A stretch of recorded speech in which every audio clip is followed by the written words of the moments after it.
Hello, everybody. My name is Scott Chacon. I'm the CEO of GitButler. I'm going to do a quick demo of the new GitButler CLI. So if you're familiar with the command line, if you want to be able to use GitButler programmatically, the new GitButler CLI is a pretty cool thing to do. So let's go ahead and get started. Okay, so we're going to start with a repository. I have this little Rust project. And we're going to start going through sort of the workflow of the GitButler CLI. It's essentially a drop-in replacement for Git. So once this is installed, you have the but command. This is going to be your main interface instead of Git. You can run but, or you can run but status. This is just short for that. And it will show you the status. So this is very similar to sort of the output of Git status. We can see that there's 4 sort of modified files. There's a couple that are untracked. There's a couple that have been changed. So some new files and some modified files. But the but output, the status will show you sort of just the list of 4. These are changes, right? These are things that you have modified. And so you can go ahead and commit them however you want to. So what we're going to do, you can just run but commit. It will create a temporary branch. Actually, let's go ahead and try that. And if we run but status again, we can see all of those changes are in one. We can also run but status -f or -- files. It'll show you the files sort of that have been modified in this commit. But let's say that we don't actually want to commit all of those into one commit, right? Some of them are Claude related, one's a README, one's actually changes to the thing. These are really 3 separate changes, right? So we want these to be 3 separate commits. So let's undo that. We can uncommit a commit by running uncommit. And now we're back. We still have this sort of temporary branch here. We can delete that if we want to, but let's just go ahead and reuse it.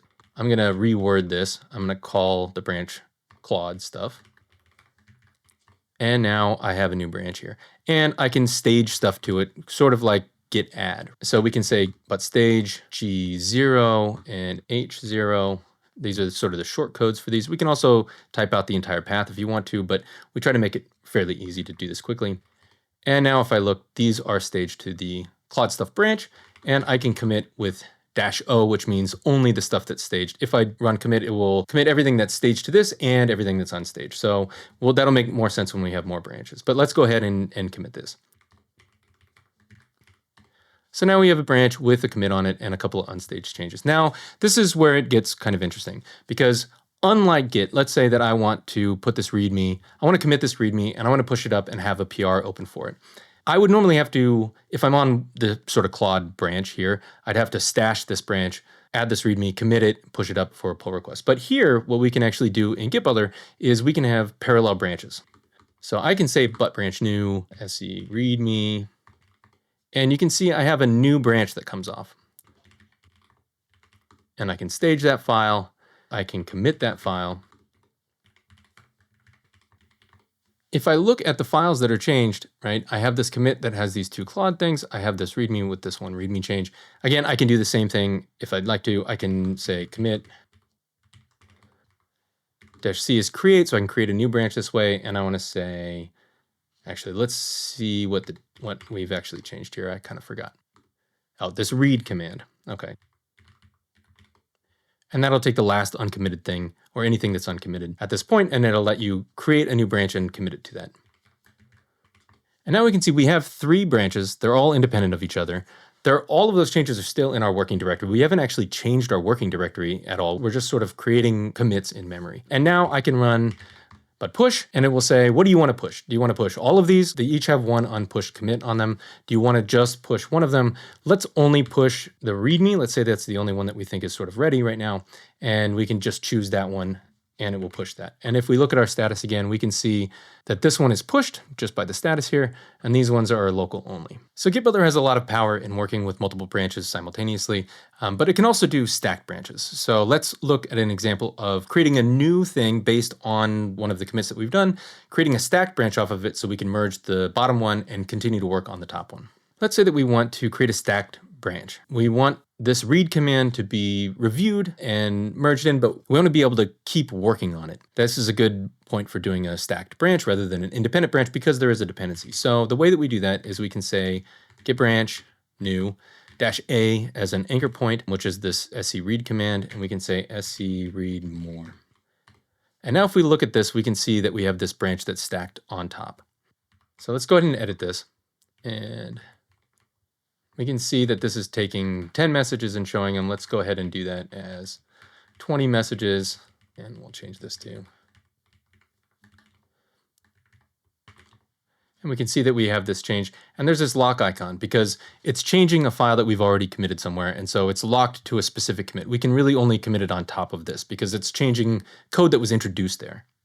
We can see what's changed with the diff command, which is a nice way of sort of seeing what hunks have been changed, and we can go ahead and commit that.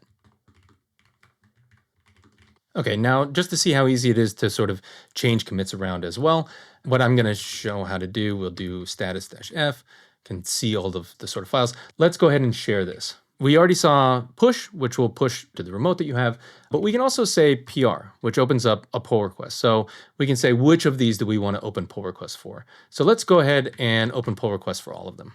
So it's going to open up an editor for each one and say, what do I want the PR description to be? So I'll just keep it easy.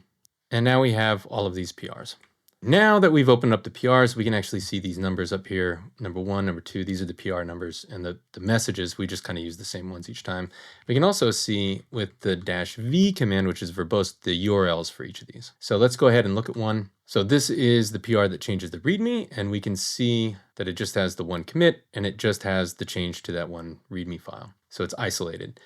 This is the stacked one, and we can see if we look at one of these, that what it's done is it's opened a stack. So the first one, this is the bottom PR, is targeting main, right, from this one.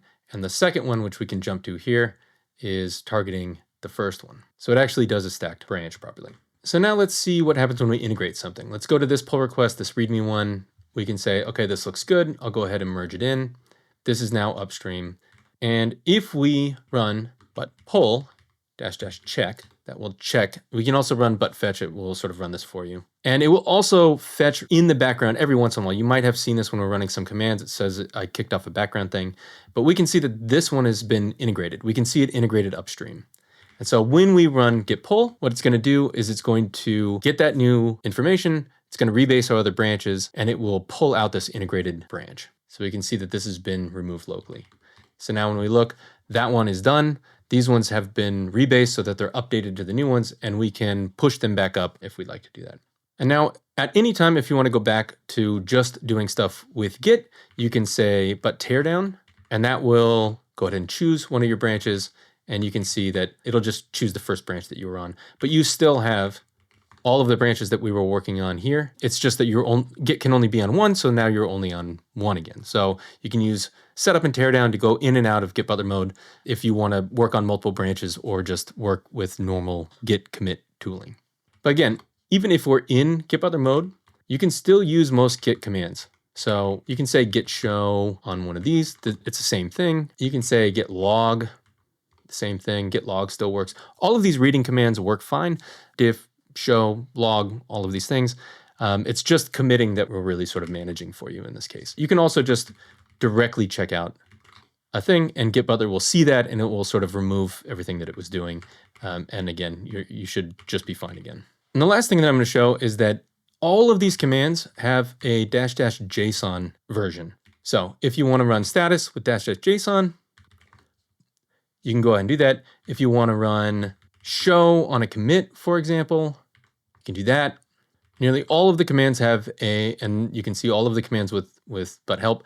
Nearly all of these commands have a --JSON or -J option to them, which means that you can easily script them. Actually, even interestingly, you can do diff, and it gives you sort of a JSON version of the diff, which I think is pretty cool. So that's a nice introduction to GitButler and what you can do versus sort of what you can do in Git. But again, you can drop this into any Git repository. You can run but setup. You can start doing all of these commands. You can have JSON output for stuff. You can manage multiple branches. You can manage stack branches. You can do your sort of GitHub integration, PR management. All of these things are just drop in, start running but commands, and it's fine.